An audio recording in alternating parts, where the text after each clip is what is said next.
Some Nigerians are calling Charlie Kirk a Christian hero, but when you really look into his record, I mean his public record through videos circulating the media, he wasn't really a Christian in the sense of following Jesus' teachings. He was a Christian nationalist. And here's why I say that. Now let's define what Christianity is. Christianity is about following Jesus Christ, love, empathy, and justice. Christian nationalism is different. It is using Christianity to push a political agenda, often based off of fear and exclusion. Examples: if you've heard of the great replacement theory that people who are white have, they are scared of being replaced by people of other races. So, mostly Christian nationalism is actually more like people who just want a white Christian country, not necessarily even a country of Christians from around the world. And then when you listen to Charlie Kirk closely, what you hear is more of Christian nationalism than Christ, because I'm sorry, I'm struggling to find a video of him teaching, mentioning Jesus. If I see one, maybe I'll mention it. So please, let's not take my word for it. Let's take a look at what he says in these videos. Yeah, my other problem with death penalty takes too long, too many appeals. It should be public, it should be quick, it should be televised. By the way, I would totally tune into and you know what? I want to watch that execution. That'll make my day better. I want to see him on a public block and get him be publicly executed. You think children should have, you should see it? What is the age? At what age should you start to see public execution?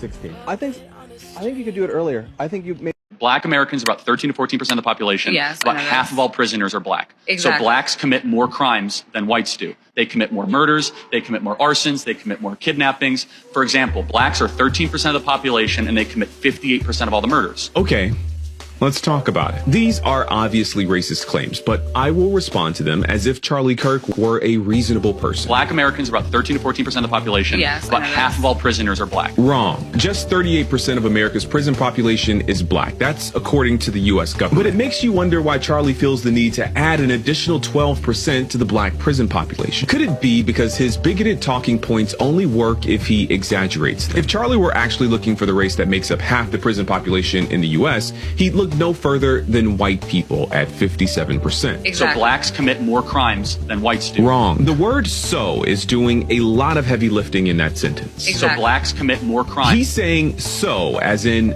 therefore, as in one could conclude, but Charlie knows he's lying. Even if he hadn't just lied about the black prison population, Charlie is smart enough to know that correlation does not equal causation, but he's hoping that you don't know that. So he deploys the word "so" to make you think he's coming to an obvious conclusion. Exactly. So blacks Instead, he's making an illogical racist leap. Charlie knows that we don't have usable data about who commits crimes. It's impossible to have that data since so many crimes go both unreported and or unsolved. Charlie knows that we only have data about arrests and convictions. I'll come back to that data in a moment. What's painfully obvious is that Charlie Kirk isn't interested in understanding the statistics he so carelessly misquotes. He's interested in making bad faith arguments. Something that becomes even more obvious in his next point. blacks are 13% of the population and they commit 58% of all the murders. Wrong again, and loud this time. If Charlie were interested in honesty, he would have mentioned the other 1350 statistic. Yes, black people are about 13% of the population, but make up 53% of all criminal exonerations. In fact, black people make up 55%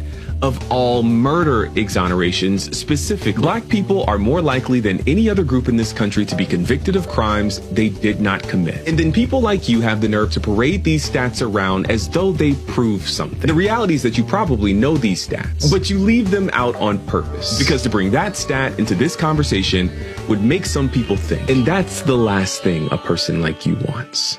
Last year you said something about DEI, unqualified black pilots. You see a pilot on a black pilot. Don't you think it was an irresponsible statement suggesting that maybe these pilots aren't qualified or unqualified? No. But I'll tell you exactly what I said and why I said it. Okay, go ahead. I said, if I see a black pilot, I'm going to be like, boy, I hope he's qualified. I said, United Airlines is saying that they want 40% of all their pilots to be people of color or women. We have learned that we have relaxed standards anytime that we try to reach racial quotas. Anytime we reach racial quotas, we relax the standards. Standards for air traffic control, professors, or college admissions. Therefore, when it comes to pilots or surgeons, if I see somebody who is black, as I said on the show, I'm going to hope that person is qualified. That's what I said, which of course is legitimate, because they're begging the question, we're not hiring based on merit anymore. We're hiring based on race. We've all been in the back of a plane when the turbulence hits, or when you're flying through a storm and you're like, I'm so glad I saw the guy with the right stuff and the square jaw get into the cockpit before we took off, and I feel better now.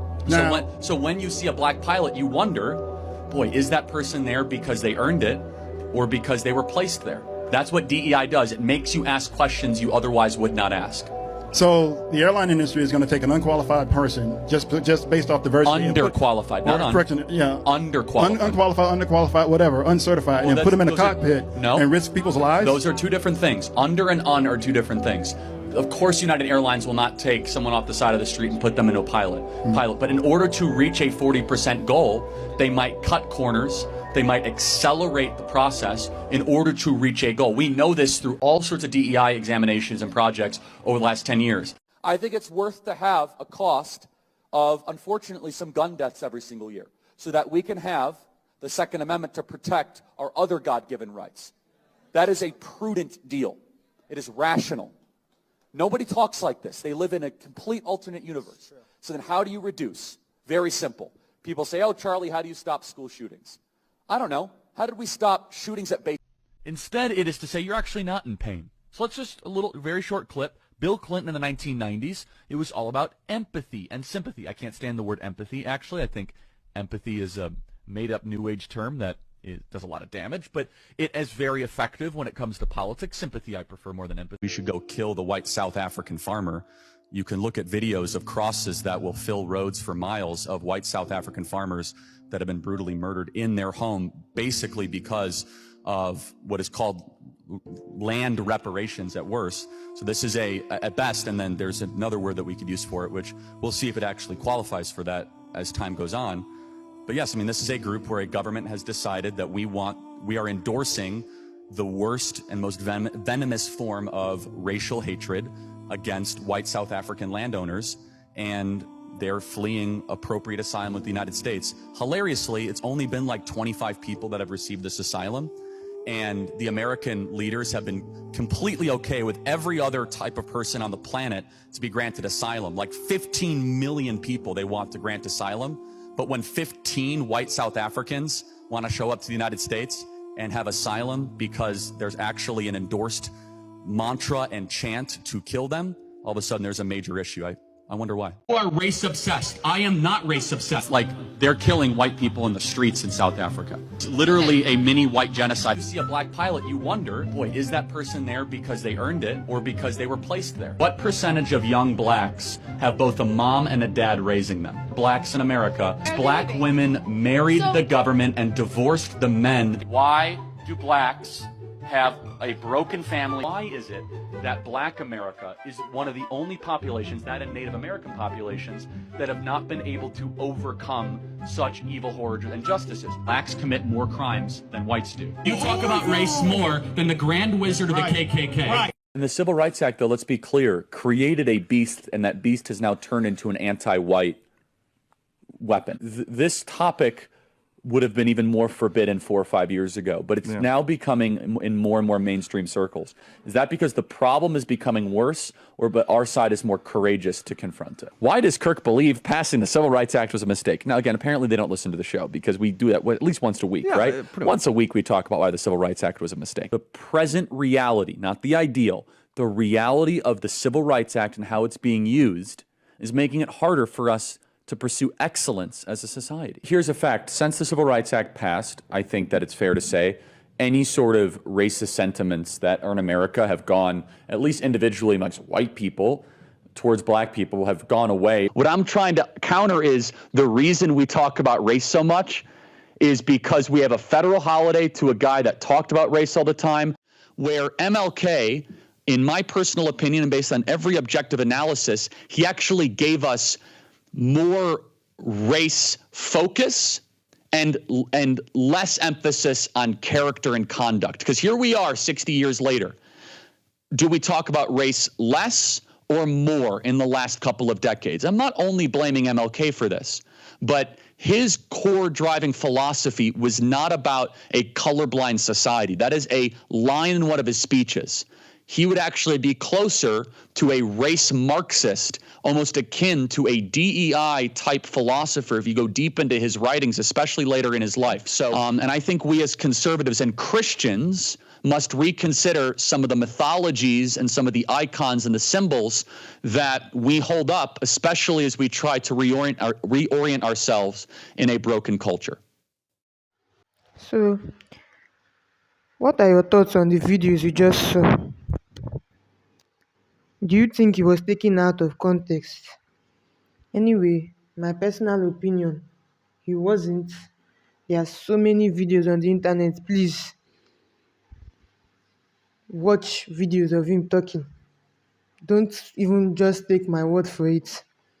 And this goes for every other person or every other thing. Like, I don't know, there's something that we do in Nigeria. I feel like in Nigeria, people, the louder population of Christians, mind you, I'm not going to come out here and say all Christians are. I'm a Christian. I clearly don't stand with this man. And also, please, before I go too far, let me come out and say that I am not happy about this. I watched the video, it was not funny. That's the reason why I'm awake at 3 something. I started making recordings and doing my work on this video around 2. I've made several recordings trying to get it right. There's no light right now, so I'm recording because I can't video. And I'm going to be busy today, Friday. So I don't think I'll have the time to make a video today, and I don't want to keep this any much longer. This what we just saw in these videos now, and the things that I have personally seen, I've seen more videos of him. It's not showcasing Christianity. If you know what Christian nationalism is even more of white supremacy than anything. There's a video of some white people in America where they were like they say they want a heterosexual awesomeness month to counter Pride Month, right? And you know one thing about these people, especially people who can just allow other people to do their thing and then they do their own thing on the side. I mean, Pride people, they did not enter your house now. So what's the problem? So when they made their own festival, somebody had to come out. They did not ask this person. No. Nobody asked you a question. Just came out from nowhere and said, "Do you know why the place is clean? Because there are no black people." Oh my God. Nobody asked you. You just brought up black people. They are not even in the room with you. These are Christians. Quote and unquote Christians. And Charlie Kirk is that type of person. Just bringing up things that are not true. How can somebody say empathy is fake when Jesus saved a woman that was committing sin and gave her a chance at a life because she shouldn't have been stoned to death? This is something that is written in the law. You should actually stone somebody for being promiscuous. And then Jesus decided to say, "No, okay, all of you here, don't you think you've done something to be stoned?" And they had to stop. Also, people are saying he's not racist. He said what he said about the civil rights movement. I don't need to repeat it again. You heard him. him talking about 1940 something where the black community was this thing. So it's all about policing how people behave, not about quality of life.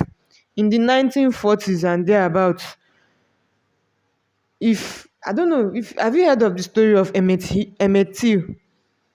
This young boy, I don't know what he did. He was just a boy.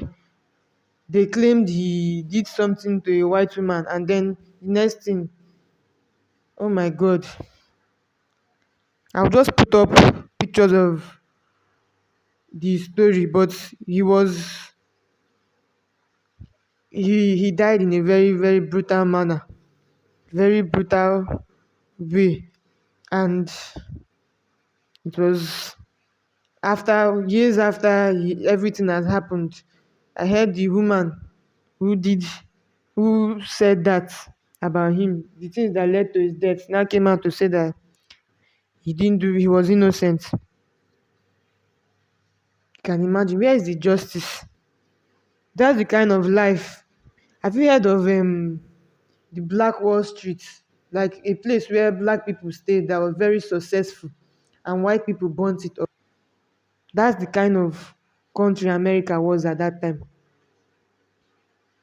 They couldn't let black people succeed. They could not. Gentrification is still happening, where they come and take over black neighborhoods, forcing people to move, all those kind of things, making life difficult for black people unnecessarily. Do you know how many black women lost their jobs this year because of this anti-woke movement, DEI, anti-DEI? Qualified people, oh, they lost their jobs. But everybody wants to talk about black crime. What about crimes being done against black people? So it's all about black people committing crimes. Are black people the only people committing crimes? So why are you on their case? In this situation now, he was killed by somebody who is white. Nobody on the they don't want to focus on that. It's black people, black people, black people, black people. And yet you say racism is not involved. Meanwhile, people died the same day he died. Some children were shot. These are the people he said is worthwhile. And I bet you when he was saying that thing, he didn't believe that he would be among the people that will be killed by the guns. When people say he was taken out of context, I obviously am not part of them. The words he said reveal him to be somebody who was more interested in preserving white power. And he was, even if you don't think it was about white power, it is more political than about the gospel of Jesus Christ. That's why, to me, he was a Christian nationalist, not a Christian leader that us in Nigeria should look up to and feel sad about. Him being against gay people doesn't make him Christ-like. Does not make him Christ-like. Anyway, what are your opinions?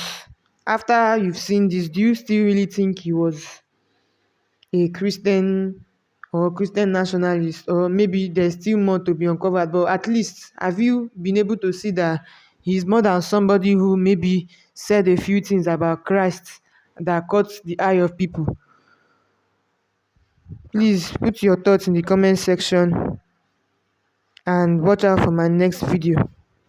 Bye. So I'm trying to make a video, or not even trying, I actually was trying to post my own video on my time as a conservative in America. Not as a conservative in America. Okay, let me just give you guys a gist before you see the videos. I used to be, when I started watching YouTube videos, I fell into the alt-right conservative media space of America while being in Nigeria, mind you. And the reason why I made this video, because I can now when I was making the video, I was making it from the point of view that Nigerians don't know these people. Unfortunately, some Nigerians don't know them, but I feel the way we are online these days, I think a lot of Nigerians have come in contact with some of these conservative people, and it seems that some Nigerians actually even like them. That's why we are here talking about Charlie Kirk. I never even really like sat down to watch Charlie Kirk's videos. I was watching others, and maybe he came into my view. It was even after I stopped watching the conservative people and some red pill like Per Davis that I now started seeing Charlie Kirk. And what I saw about him, there's nothing to like anyway, but that's not my point I'm trying to make in this short recording I'm making. I have to go and redo my videos because now I have to talk to people, knowing that okay, this is what it is, we know what's up, and drawing, also kind of educating those that may not really understand what context is, how these people are giving bad faith arguments just to make some people on this other side look bad. You cannot come up every day. You are talking about Christianity and uh, Jesus, gospel, right? So if you believe in God, shouldn't you want justice everywhere? But they always come out and call out the people on the other side, the leftists, the liberals, the trans people, the gay people, immigrants, anybody that is not, in fact, black people, anybody that is not them, basically, which is white. And worst part is that you see some black people, obviously, Nigerians now are involved. They are calling out these people, but you will not call out the whites. They don't call themselves out. A lot of messy things will be happening in the Republican space, and the only thing you hear someone like Ben Shapiro say is something that the liberals did that is not even close to messy compared to what they did. Look at the way Charlie Kirk quickly curved to say he's not talking about the Epstein files again because it doesn't matter that people were abused. It does matter because if it was a gay man now, nobody will hear the end of it. Now Charlie Kirk is dead, and the person who killed him is more likely to be a white man, and is also very likely to be somebody who is on the right. But they are blaming the left already. They don't even know. No facts, nothing. They want to destroy. They say MSNBC and CNN should be shut down. The right is responsible. This is the kind of mindset they are coming from. I mean, the left is all about politics. It's not about being Christian. If not, why are they calling for war? Anyway, see you on that video. Let me not waste too much time here. Bye.